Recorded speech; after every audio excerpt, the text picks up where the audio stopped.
Hi, welcome to the first recorded version of my Substack posts on the Illuminated Path. One of my really brilliant followers was like, can I just read this thing? Can you just record it so I can listen to you rather than have to read it myself?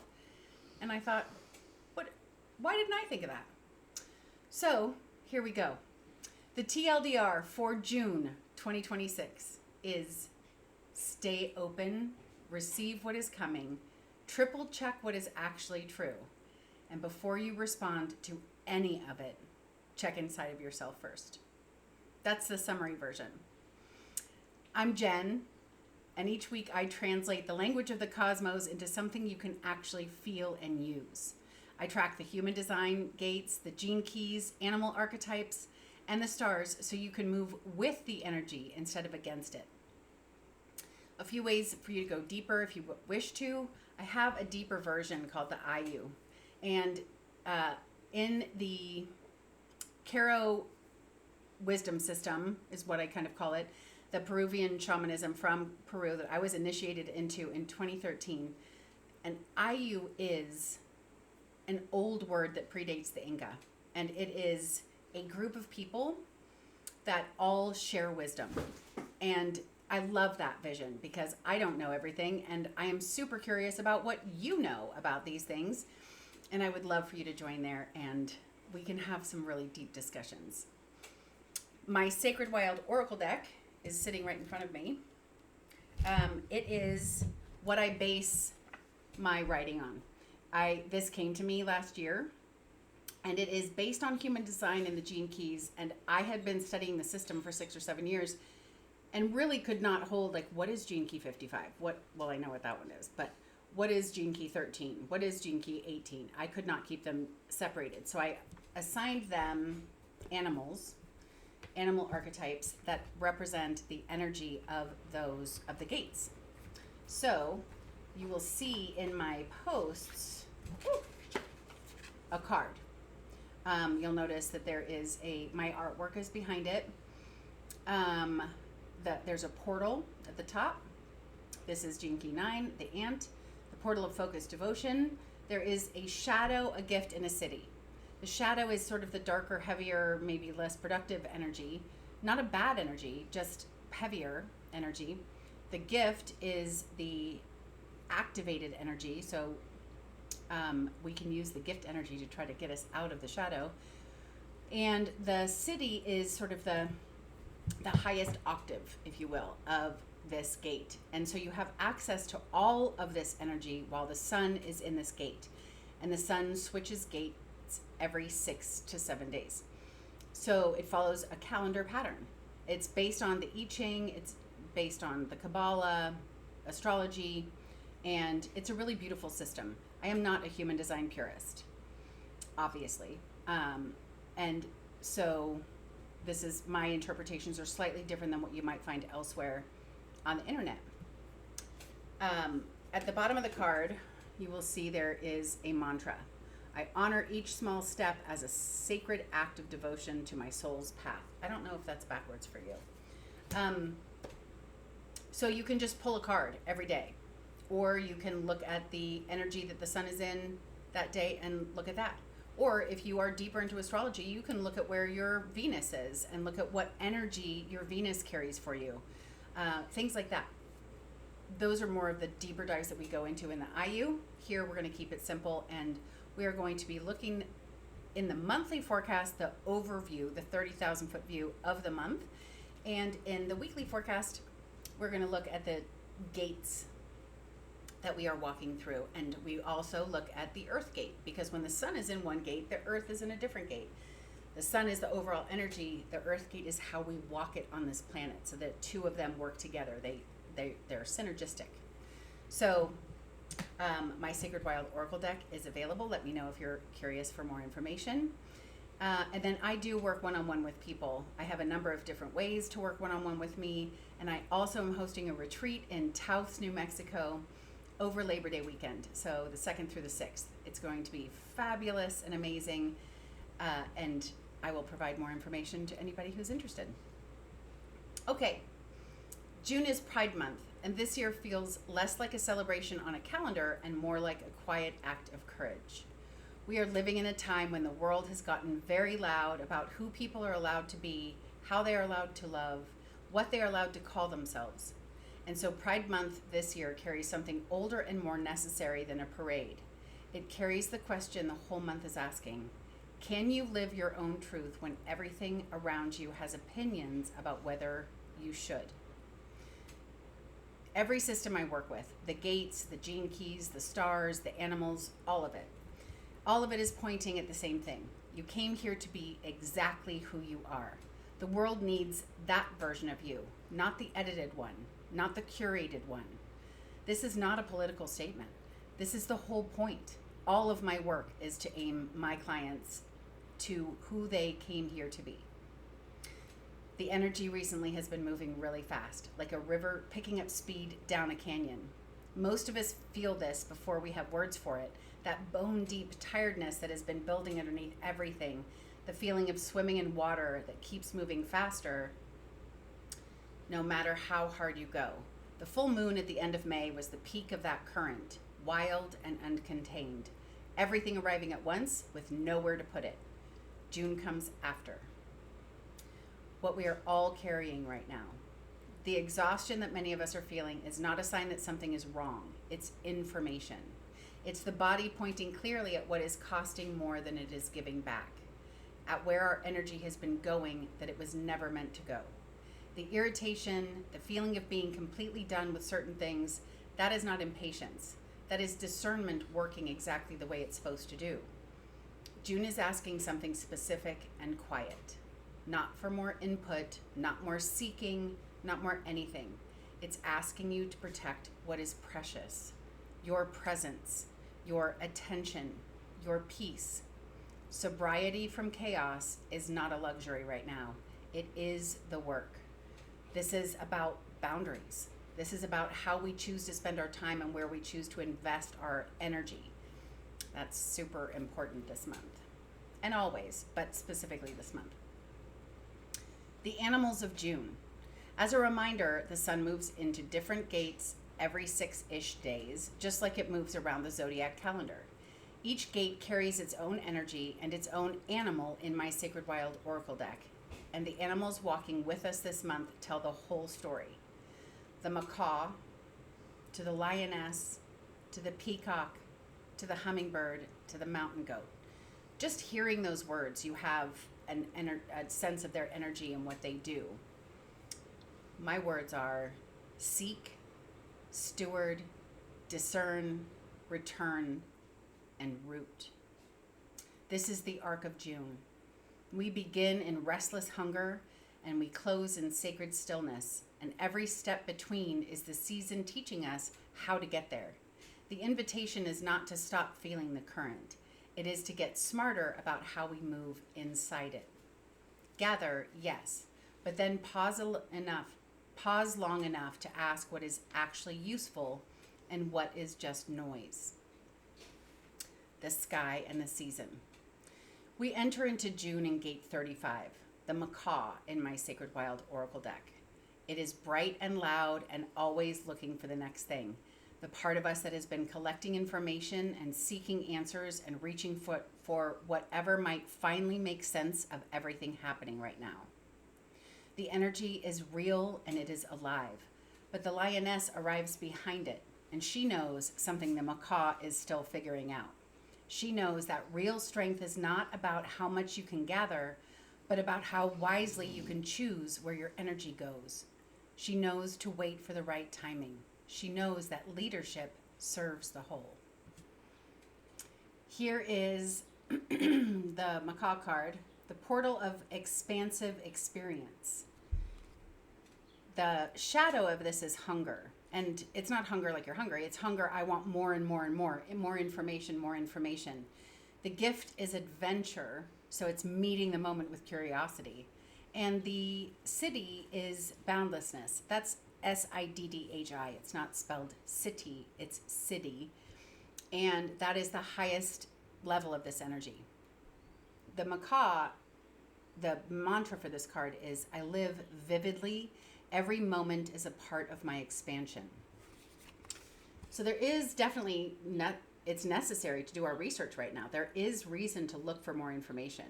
Notice how it feels in your body when you do so, though. I will tell you, as soon as the macaw came in 2 or 3 days ago, I was like, I had a frenetic energy and I kind of spun out for a minute. Something I heard kind of threw me for a little loop and I went, ah! That's a parrot, not a macaw. But that's the energy of the macaw. So it is necessary. We need to have this curiosity, but be careful how it affects you. You'll notice the card is red and the ant card was green. A green card is an earth card. It's a grounded energy. The red card is a fire card. It is transformation. It is fuel. It is action. All of the elements are in these cards.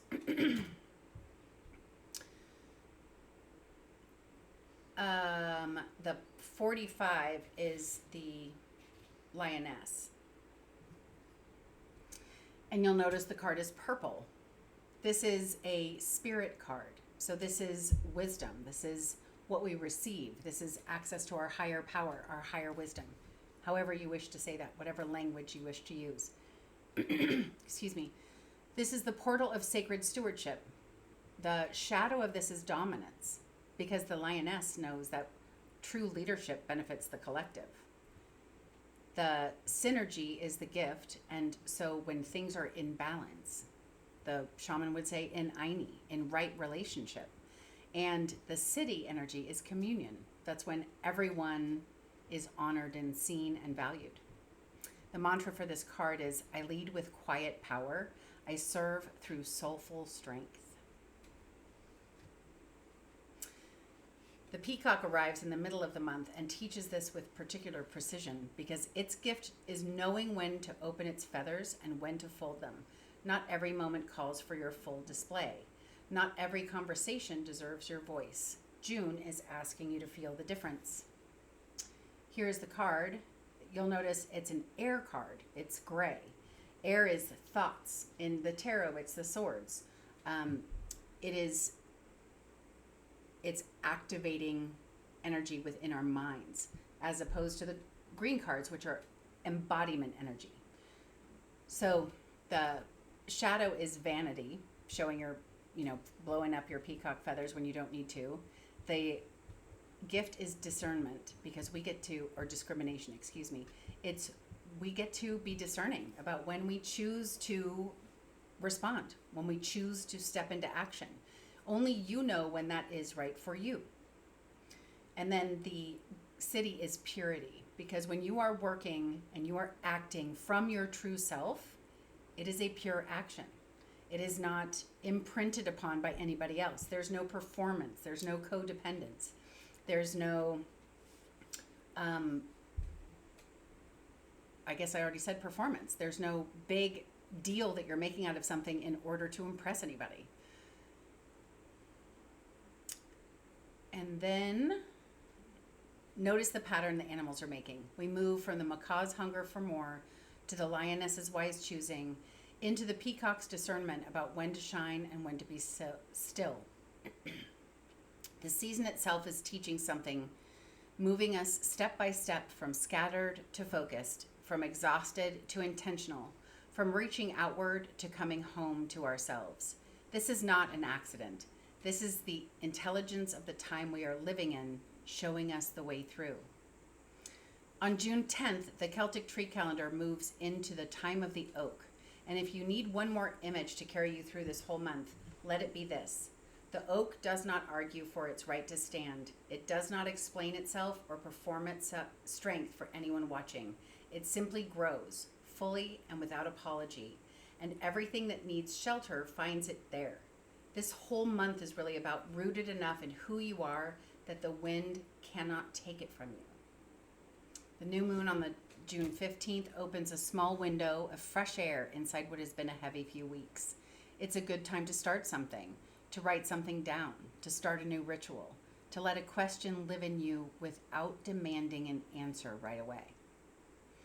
And then the solstice arrives, the longest day of the year in the northern hemisphere, the peak of summer light before the slow turn back toward the dark. Traditions all over the world have always marked this day because the body knows something is shifting even when the mind has not caught up yet. This is the time of Litha, a celebration of what is fully alive, of light at its fullest. The hummingbird is the animal of this time, hovering perfectly still while its wings move faster than the eye can see. And its teaching is simple. The most powerful thing you have is your own rhythm. Not the rhythm the noise of the world has been trying to pull you into. Not the rhythm of your conditioning, of your family patterns, of your initiations, of relationships. The one that belongs to you. And the card is so beautiful. It is also a red card, so it's fire. It's a portal of a magnetic presence. The shadow of this card is extremism, because when we are reacting to something for that which is not truly ours, our response can be really extreme. It's reacting and responding for external reasons.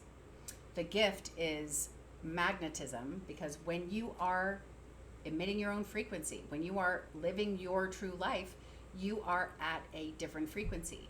And everywhere around us, there's talk of quantum energy. And physics now knows like attracts like. So this card is a really beautiful reminder to watch that energy that you are vibrating at. And the gift of this, the city is fluorescence, which is fully lit up. Amazing. The mantra is, I move in rhythm with joy, and my presence calls in what's true. On June 23rd, the old Celtic calendar marks the day of Side. I'm not going to pronounce these words properly. The otherworldly beings of Irish and Scottish traditions who are said to move close to our world at sacred thresholds. I love this about my own heritage, and the current shamanic wisdom that I am absorbing and learning is Celtic. And I love the idea of the fairies. I love the idea that otherworldly beings can step closer to us. That's what Halloween's about, right? The veil is thin, so that's where the whole tradition came from. These are luminous and wild, and they have never once cared about the rules humans make for each other. On the 24th, the very next day, this belongs to the household deities, the quiet guardians of home and hearth and intimate life. What I love about this is what it points to. We are not doing any of this alone. There are forces moving alongside us, for us, in the spaces just outside what we can see or name or consciously understand. Magic is not something you have to earn or figure out. It is already working on your behalf in the cracks between ordinary moments, in the threshold between the wild and the domestic, in the places where the seen world and the unseen one are closer than you think. Mercury goes retrograde at the end of this month. And if you've been around astrology for any time at all, you probably know this one. Things slow down. Old conversations come back around. Words need more care than usual. Let this be an invitation rather than a frustration. June has been asking you to go deeper with what you already have, and the retrograde is simply the sky making space for that. The month closes in the energy of the mountain goat, standing completely still on a narrow ledge, not because the world has stopped moving, but because it has learned that stillness is its own kind of power. I love that. Stillness is its own kind of power. After the macaw's restless seeking, after the lioness's wisdom, after the peacock's discernment, after the hummingbird's return to its own rhythm, the mountain goat shows us where all of that leads, to a place so rooted, so clear, so quietly sure of itself that it does not need to move to prove to anything to anyone. This is the portal of focused stillness. The shadow of this card is stress.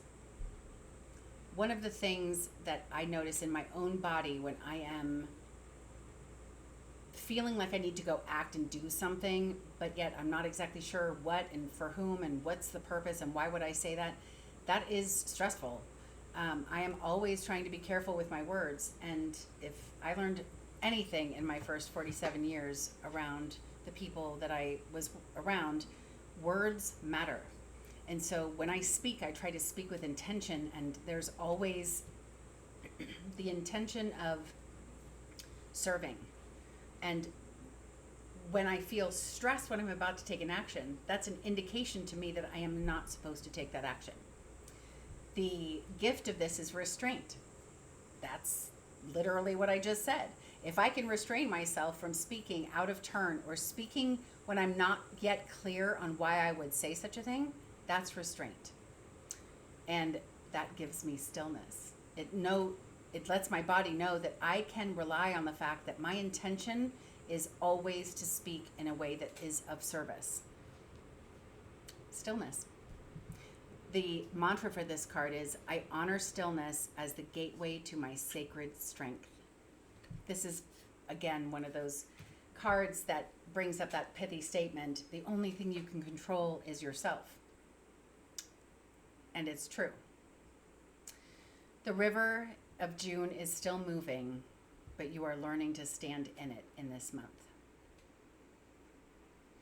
June is asking one question, and it is worth sitting with slowly. What is your energy actually for? Not what habit sends it toward, not what obligation pulls it into, but what is genuinely worth the precious resource of your full presence right now. The oak knows, the mountain goat knows, and underneath all of that noise, so do you. The weekly forecast goes deeper into each gate, each animal, and each transit as we arrive at them. Take care of yourselves. Take care of each other.